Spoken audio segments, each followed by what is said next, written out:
Hello friends, mayam ai ngasi mayam gidamakta new video amaga laksare ngasi gi video sida aina mayam da khangan jaga dosi kaino habdi khoi mobile sida lock ti noin thamnari ko screen lock adu gi sigi lock si khoi masa gi phone gi lock sula ya aduna tabi khoi tongana na atopa diamna phajaba mong ja thamninga ga adu karam mena thamgan habda ko hafetang ai uhanjage hai roige han bida uhallage aduga mayam engbiu ai samna hada ai hajik screen si off tawrge sigi sida ubiriba photo si mayam ko si ai gi isagi lock neba si lock si kamena hangani hadi kamen use tawgani habda ai video sigi si uhalla matungda mayam da tak sage karam mana sigi screen lock si thamgani habdu ai masagi company gi phone gi lock lakpad ai use tawde si nade hajik ki oina sigi application si daina aina sijinraga lock thamsi adu karamba lock no kamena si hangani amajung kamena thamgani habdu ai sida wrong password ar masan thadore ego ai pangnam dan namge bako sida karim nampham ju thogo ai atop yengu myam sida password ai di number nampham adu ada kam tho ai masana se sokana wrong password hairadana sida aina thammiya password ti kaino habda ai myam da hifetang khangan jage bako ai gi password ti myam na munne engbiyo aina nammiyo mpham singje ai gi password oidrumi sida screen lock hang kadrumi ai gi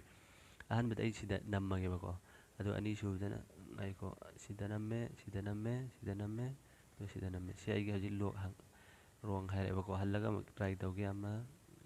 ahum mari siang myam si haji lock hange dona ai gi si ai gi lock neba screen gi adu sigi lock si karamena thamgani habdu myam da ai sigi video sida khangan jage aduga amana bo ani suba application si sumba application ni si chu screen lock thambagi maramdani aduga pulap si chu khang hauro amuktata aduga ani suba lock si sigi haji ubiri basi amada ai lock hangrego isagi photo si karamana lock oihangani aduga screen lock thamgani habsi isagi photo si aduga ani suba si chu screen gi lock ki maramdani aduga si haji myamna ubiri basi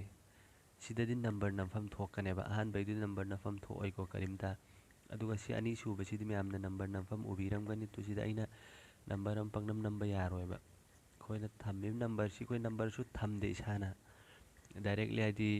525276 tongana 786 adumba karimda number khoi thamde aina sida suktham thamda bida sort oihangani adu kaino habdai myam da khangan jage samna habda ai gi sigi screen da ubiri ba sigi haji myam uramgani sigi pung se time se 0854 am se haji pung 9 ge minute yang khai mari sa leba ko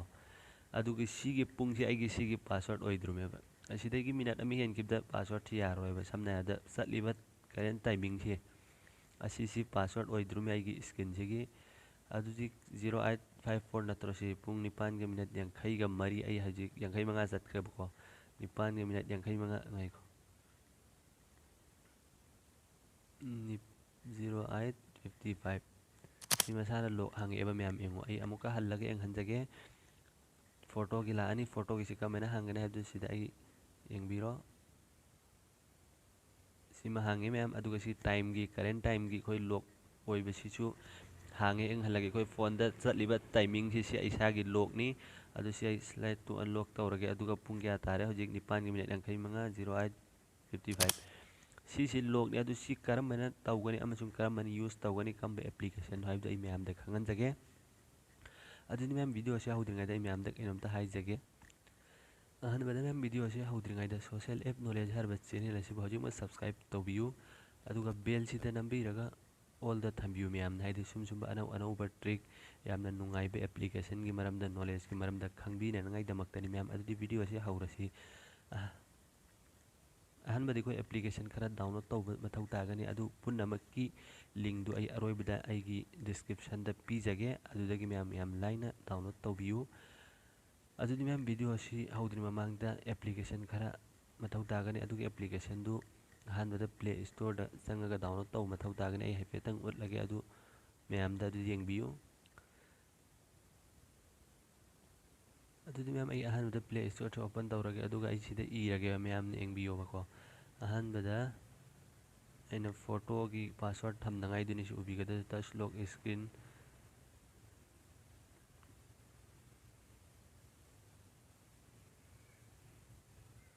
touch lock screen na nai sida irage myam aduga sida ta ani subagi application ji myam si engbiu ai manung da sallaga munna si enghanbige sini ahan ba touch lock screen easy and strong photo password ikhoi gi photo si password oi bagi aina haibi gibduni ꯃꯌꯥꯝ ꯑꯗꯨꯗꯤ ꯁꯤ ꯑꯍꯥꯟꯕꯗ download ꯇꯧꯔꯦꯕꯀꯣ ꯁꯤ download ꯇꯧꯔ ꯂꯩꯖꯔꯦ ꯑꯗꯨ ꯁꯤ ꯑꯩ ꯑꯣꯄꯟ ꯇꯧꯔꯒꯦ ꯑꯍꯥꯟꯕꯗ ꯑꯗꯨ ꯌꯦꯡꯃꯤꯟꯅꯁꯤ ꯃꯌꯥꯝ ꯁꯤ ꯑꯣꯄꯟ ꯇꯧꯔꯕ ꯃꯇꯨꯡꯗ ꯏꯟꯇꯔꯐꯦꯁꯁꯤ ꯁꯨꯃꯥꯏꯅ ꯎꯕꯤꯕ ꯐꯪꯒꯅꯤ ꯑꯗꯨ ꯁꯤ ꯁꯨꯃꯥꯏꯅ ꯆꯠꯄꯤꯔꯣ ꯅꯦꯛꯁ ꯑꯗꯨꯝ ꯂꯣꯏꯗ꯭ꯔꯤꯐꯥꯎ ꯑꯗꯨꯒ ꯁꯤ ꯒꯣ ꯑꯁꯤꯗ ꯆꯪꯕꯤꯔꯣ ꯃꯌꯥꯝ ꯑꯗꯨꯒ ꯁꯤꯒꯤ ꯄꯔꯃꯤꯁꯟ ꯄꯤꯔꯤꯁꯤꯡꯁꯦ ꯑꯂꯥꯎ ꯇꯧꯕꯤꯔꯣ ꯑꯍꯥꯟꯕꯗ ꯑꯂꯥꯎ ꯑꯗꯨꯒ ꯑꯩꯈꯣꯏ ꯁꯤꯗ ꯂꯩꯔꯤꯕ ꯐꯣꯇꯣꯁꯦ ꯁꯤꯗ ꯊꯝꯕ ꯌꯥꯔꯦ ꯗꯥꯏꯔꯦꯛ ꯑꯗꯣ ꯑꯩ ꯁꯤꯗ ꯊꯝꯃꯔꯣꯏꯒꯦ ꯍꯥꯏꯐꯦꯠꯇꯪ ꯉꯥꯏꯈꯣ ꯁꯤꯗꯁꯨ ꯑꯃꯨꯛ ꯊꯝꯕ ꯌꯥꯔꯦꯀꯣ ꯁꯤꯁꯨ ꯊꯝꯃꯔꯒ ꯑꯩ ꯆꯦꯟꯖ ꯇꯧꯔꯒꯦꯕꯀꯣ ꯐꯣꯇꯣꯁꯤ ꯁꯝꯅ ꯍꯥꯏꯔꯕꯗ ꯆꯦꯟꯖ ꯇꯧꯒꯦ ꯍꯥꯏꯔꯒꯗꯤ ꯁꯨꯃꯥꯏꯅ ꯂꯩꯕ ꯃꯇꯨꯡꯁꯤꯗ ꯐꯣꯇꯣ ꯆꯦꯟꯖ ꯍꯥꯏꯔ ꯆꯪꯕꯤꯔꯣ ꯑꯗꯨꯒ ꯁꯤꯗ ꯅꯝꯃꯣ ꯍꯥꯏꯐꯦꯠꯇꯪ ꯑꯗꯨꯒ ꯁꯤꯗ ꯑꯃꯨꯛꯀ ꯄꯔꯃꯤꯁꯟꯁꯤꯡꯁꯦ ꯑꯂꯥꯎ ꯇꯧꯕꯤꯔꯣ ꯃꯌꯥꯝ ꯑꯗꯨꯗꯒꯤ ꯍꯜꯂꯒ ꯃꯁꯥꯅ ꯑꯃꯨꯛꯀ ꯁꯤꯗ ꯆꯦꯟꯖꯁꯤꯗꯀꯣ ꯁꯤꯗ ꯐꯥꯏꯜ ꯊꯣꯛꯂꯛꯑꯅꯦꯕ ꯃꯌꯥꯝ ꯁꯤ ꯌꯦꯡꯕꯤꯌꯨ ꯃꯨꯟꯅ ꯑꯗꯨꯒ ꯁꯝꯅ ꯍꯥꯏꯔꯕꯗ ꯑꯩ ꯁꯤꯗꯩ ꯐꯣꯇꯣ ꯑꯃ ꯂꯧꯔꯒꯦꯕꯀꯣ ꯀꯝꯕ ꯉꯥꯏꯈꯣ ꯃꯌꯥꯝ ꯑꯗꯨꯗꯤ ꯉꯥꯛꯇꯪ ꯃꯌꯥꯝ ꯑꯗꯨꯗ ꯑꯩ ꯁꯤ ꯐꯣꯇꯣꯁꯤ ꯂꯧꯔꯦꯕ ꯑꯗꯨ ꯍꯥꯏꯐꯦꯠꯇꯪ ꯀ꯭ꯔꯣꯞ ꯇꯧꯔꯒꯦ ꯁꯤꯗꯤ ꯐꯣꯇꯣꯁꯤ ꯃꯄꯥꯁꯤ ꯆꯥꯟꯅꯗ꯭ꯔꯦ ꯃꯌꯥꯝ ꯑꯗꯨꯅꯅꯤ ꯍꯥꯏꯐꯦꯠꯇꯪ ꯑꯗꯨꯗꯤ ꯑꯩ ꯃꯆꯦꯠ ꯑꯃꯈꯛꯇ ꯂꯧꯔꯒꯦꯕꯀꯣ ꯑꯗꯨ ꯁꯤ ꯈꯛꯇ ꯂꯧꯔꯒꯦ ꯑꯗꯨꯒ ꯑꯣꯀꯦ ꯇꯥꯔꯒꯦ ꯃꯌꯥꯝ ꯑꯗꯨ ꯁꯤ ꯑꯩ ꯁꯦꯠ ꯑꯞ ꯂꯩꯔꯦ ꯑꯃꯨꯛꯀ ꯍꯜꯂꯒ ꯁꯦꯠ ꯑꯞ ꯑꯗꯨꯒ ꯁꯤꯗ ꯑꯩꯈꯣꯏꯅ ꯄꯥꯁꯋꯥꯔꯗ ꯑꯩꯅ ꯍꯧꯖꯤꯛ ꯅꯝꯕꯗ ꯃꯐꯝ ꯀꯥꯏ ꯅꯝꯅꯤ ꯁꯤꯗꯤ ꯅꯝꯐꯝꯁꯨ ꯈꯪꯗ꯭ꯔꯦ ꯑꯗꯣ ꯍꯥꯏꯐꯦꯠꯇꯪ ꯁꯤꯗ ꯁꯣꯝꯒꯤ ꯁꯤꯗ ꯑꯃ ꯅꯝꯃꯒꯦ 1 ꯑꯗꯨꯒ ꯁꯤꯗ 2 ꯑꯗꯨꯒ ꯁꯤꯗꯅ 3 ꯑꯗꯨꯒ ꯁꯤꯗ 4 ꯃꯌꯥꯝꯁꯤ ꯂꯩꯔꯦ ꯍꯜꯂꯒ ꯑꯃꯨꯛꯀ ꯅꯝꯕꯤꯌꯨ 1 2 3 4 ꯁꯤꯗ ꯑꯃꯨꯛꯀ ꯑꯣꯀꯦ ꯇꯥꯕꯤꯔꯗꯤ ꯐꯤꯅꯤꯁ ꯂꯩꯔꯦ ꯃꯌꯥꯝ ꯑꯗꯨꯒ ꯁꯤꯗ ꯔꯤꯀꯕꯔꯤ ꯑꯩꯈꯣꯏꯒꯤ ꯀꯥꯎꯊꯣꯛꯈꯤꯕ ꯇꯥꯔꯒꯗꯤ ꯀꯩꯅꯣꯝ ꯑꯗꯨꯝ ꯅꯁꯥꯅ ꯊꯝꯅꯤꯡꯕ ꯑꯃ ꯊꯝꯃꯣ ꯑꯩ ꯑꯗꯨꯝ 0 ꯊꯝꯈ꯭ꯔꯦ ꯑꯗꯨꯗꯤ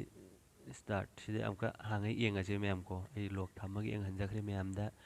ꯒ꯭ꯌꯥꯟ ꯇꯥꯕꯤꯗ꯭ꯔꯒꯗꯤ ꯃꯌꯥꯝꯅ ꯍꯥꯏꯕꯤꯌꯨ ꯀꯣꯟꯅ ꯑꯔꯣꯏꯕꯗ ꯀꯃꯦꯟꯗ ꯑꯗꯣ ꯌꯥꯔꯒꯁꯨ ꯍꯥꯏꯕꯤꯔꯝꯃꯨ ꯑꯗꯨꯒ ꯂꯥꯏꯛꯁꯨ ꯇꯧꯕꯤꯌꯨ ꯚꯤꯗꯤꯑꯣ ꯑꯁꯤ ꯑꯗꯨꯒ ꯃꯌꯥꯝꯗꯁꯨ ꯈꯪꯍꯟꯕꯤꯌꯨ ꯆꯦꯅꯦꯜꯁꯨ ꯁꯕꯁꯀ꯭ꯔꯥꯏꯕ ꯇꯧꯕꯤꯗ꯭ꯔꯤꯕꯁꯤꯡꯅ ꯁꯕꯁꯀ꯭ꯔꯥꯏꯕ ꯇꯧꯕꯤꯌꯨ ꯑꯗꯨꯗꯤ ꯃꯌꯥꯝ ꯑꯩ ꯁꯤꯗ ꯑꯍꯥꯟꯕ ꯑꯃꯨꯛ ꯍꯥꯡꯉꯒ ꯌꯦꯡꯉꯁꯦꯕꯀꯣ ꯌꯥꯏ ꯌꯥꯗꯦꯗꯣ 1 2 3 4 ꯁꯤ ꯃꯌꯥꯝ ꯌꯥꯕ ꯎꯕꯤꯕ ꯐꯪꯉꯦꯀꯣ ꯃꯌꯥꯝꯅ ꯌꯥꯔꯦꯀꯣ ꯑꯗꯨꯗꯤ ꯁꯤꯒꯤ ꯃꯔꯝꯗ ꯂꯣꯏꯈ꯭ꯔꯦ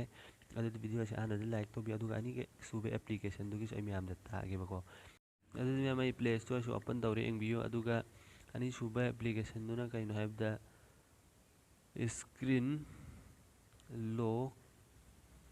ꯁ꯭ꯀ꯭ꯔꯤꯟ ꯂꯣꯛ ꯇꯥꯏꯝ ꯄꯥꯁꯋꯥꯔꯗ ꯍꯥꯏꯁꯤ ꯁꯤꯒꯤ ꯑꯅꯤꯁꯨꯕꯁꯤ ꯁꯤ ꯌꯦꯡꯕꯤꯌꯨ ꯃꯌꯥꯝ ꯁꯤꯁꯦ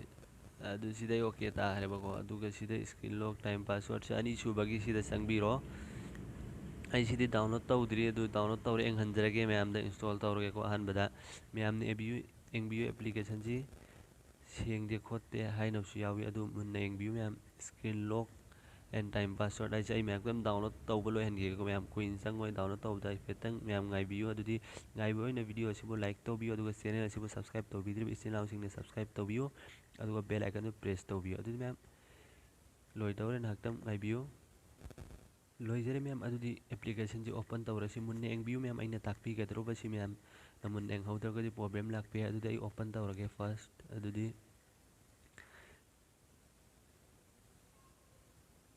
ꯃꯥꯒꯤ ꯏꯟꯇꯔꯐꯦꯁꯁꯤ ꯁꯨꯃꯥꯏꯅ ꯎꯕꯤꯕ ꯐꯪꯒꯅꯤ ꯃꯌꯥꯝ ꯑꯗꯨꯒ ꯁꯤꯗ ꯑꯩꯈꯣꯏꯅ ꯑꯇꯣꯞꯄꯗꯤ ꯑꯩ ꯀꯩꯝ ꯇꯥꯔꯣꯏꯒꯦ ꯍꯧꯖꯤꯛꯀꯤ ꯐꯣꯇꯣ ꯂꯣꯛꯁꯤ ꯈꯛꯀꯤꯅꯤ ꯑꯩꯅ ꯃꯌꯥꯝꯗ ꯈꯪꯍꯟꯖꯒꯗꯧꯔꯤꯁꯤ ꯑꯍꯥꯟꯕꯗ ꯑꯩꯈꯣꯏꯒꯤ ꯁꯤꯗ ꯌꯥꯎꯕ ꯑꯅꯦꯕꯜ ꯂꯣꯛ ꯍꯥꯏꯁꯤ ꯁꯤꯗ ꯑꯩꯈꯣꯏꯅ ꯁꯤꯗ ꯆꯦꯟꯖ ꯁꯦꯀ꯭ꯌꯨꯔꯤꯇꯤ ꯇꯦꯞ ꯍꯥꯏꯁꯤ ꯁꯤꯗ ꯆꯧꯕꯤ ꯀꯔꯝꯕ ꯃꯑꯣꯡꯗ ꯊꯝꯒꯅꯤ ꯍꯥꯏꯕꯗꯨ ꯁꯤꯗ ꯂꯩꯔꯤꯁꯤ ꯀꯔꯦꯟ ꯇꯥꯏꯝꯁꯤ ꯑꯩꯈꯣꯏꯒꯤ ꯂꯣꯛꯅꯤꯗꯅ ꯑꯩꯅꯁꯨ ꯍꯥꯏꯕꯤꯈ꯭ꯔꯦ ꯑꯗꯨ ꯁꯤꯒꯤ ꯑꯣꯟ ꯇꯧꯗ꯭ꯔꯤꯕꯁꯤ ꯃꯌꯥꯝ ꯉꯥꯏꯈꯣ ꯑꯩ ꯌꯦꯡꯍꯟꯖꯒꯦ ꯁꯤꯒꯤ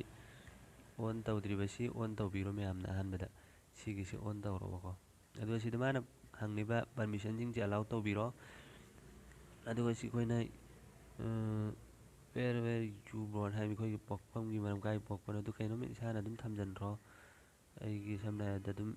ABC ꯁꯤ ꯊꯝꯃꯦ ꯑꯗꯨ ꯃꯌꯥꯝꯅ ꯑꯦꯅꯤ ꯑꯃ ꯊꯝꯅꯤꯡꯉꯣ ꯑꯗꯨꯒ ꯁꯤꯒꯤ ꯑꯩꯈꯣꯏꯒꯤ ꯑꯗꯨꯝ ꯁꯤ ꯍꯧꯖꯤꯛ ꯂꯣꯛ ꯑꯣꯏꯈ꯭ꯔꯦꯕ ꯀꯔꯤꯝꯇ ꯑꯩꯈꯣꯏꯅ ꯁꯤꯗ ꯁꯤꯟꯗꯣꯛ ꯁꯤꯟꯖꯤꯟꯒꯤ ꯃꯊꯧ ꯇꯥꯔꯔꯣꯏ ꯁꯤꯒꯤ ꯃꯑꯣꯡꯁꯤꯗ ꯑꯗꯨꯝ ꯑꯗꯨ ꯑꯩ ꯑꯃꯨꯛ ꯕꯦꯛ ꯍꯜꯂ ꯌꯦꯡꯖꯒꯦꯕꯀꯣ ꯁꯤꯒꯤ ꯂꯣꯛꯁꯤ ꯂꯩꯇꯦ ꯑꯗꯨ ꯑꯃꯗꯨ ꯍꯥꯡꯍꯧꯗ꯭ꯔꯦꯀꯣ ꯑꯗꯨ ꯀꯣꯟꯅ ꯑꯃꯨꯛ ꯂꯥꯛꯀꯅꯤ ꯁꯤꯒꯤ ꯂꯣꯛꯁꯤ ꯂꯩꯔꯦꯀꯣ ꯃꯌꯥꯝ ꯄꯨꯡ 7:09 ꯆꯠꯂꯦ ꯍꯧꯖꯤꯛ 09:07 ꯁꯤ ꯌꯥꯈ꯭ꯔꯦꯀꯣ ꯁꯤ ꯑꯃ ꯁꯤꯒꯤ ꯑꯦꯄ꯭ꯂꯤꯀꯦꯁꯟ ꯑꯅꯤꯁꯤꯅꯤ ꯑꯩꯅ ꯃꯌꯥꯝꯗ ꯈꯪꯍꯟꯖꯒꯦꯅ ꯑꯍꯥꯟꯕꯗ ꯍꯥꯏꯖꯈꯤꯕꯗꯣ ꯑꯗꯨ ꯃꯌꯥꯝꯗ ꯍꯧꯖꯤꯛ ꯑꯩꯅ ꯈꯪꯍꯟꯕꯤꯔꯦ ꯑꯗꯨ ꯃꯌꯥꯝꯅ ꯄꯥꯝꯅꯒꯗꯤ ꯚꯤꯗꯤꯑꯣ ꯑꯁꯤꯕꯨ ꯍꯧꯖꯤꯛꯃꯛ ꯂꯥꯏꯛ ꯇꯧꯕꯤꯌꯨ ꯑꯗꯨꯒ ꯆꯦꯅꯦꯜ ꯑꯁꯤꯕꯨ ꯁꯕꯁꯀ꯭ꯔꯥꯏꯕ ꯇꯧꯕꯤꯗꯕ ꯏꯆꯤꯜ ꯏꯅꯥꯎꯁꯤꯡꯅ ꯆꯦꯅꯦꯜ ꯑꯁꯤꯕꯨ ꯍꯧꯖꯤꯛꯃꯛ ꯁꯕꯁꯀ꯭ꯔꯥꯏꯕ ꯇꯧꯕꯤꯌꯨ ꯑꯗꯨꯒ ꯕꯦꯜ ꯑꯥꯏꯀꯟꯗ ꯅꯝꯃꯒ ꯄ꯭ꯔꯦꯁ ꯇꯧꯕꯤꯌꯨ ꯑꯣꯜꯗ ꯊꯝꯕꯤꯌꯨ ꯑꯗꯨꯗꯤ ꯃꯌꯥꯝ ꯉꯁꯤꯒꯤ ꯚꯤꯗꯤꯑꯣ ꯑꯁꯤ ꯑꯁꯤꯗ ꯂꯣꯏꯁꯤꯟꯖꯔꯒꯦ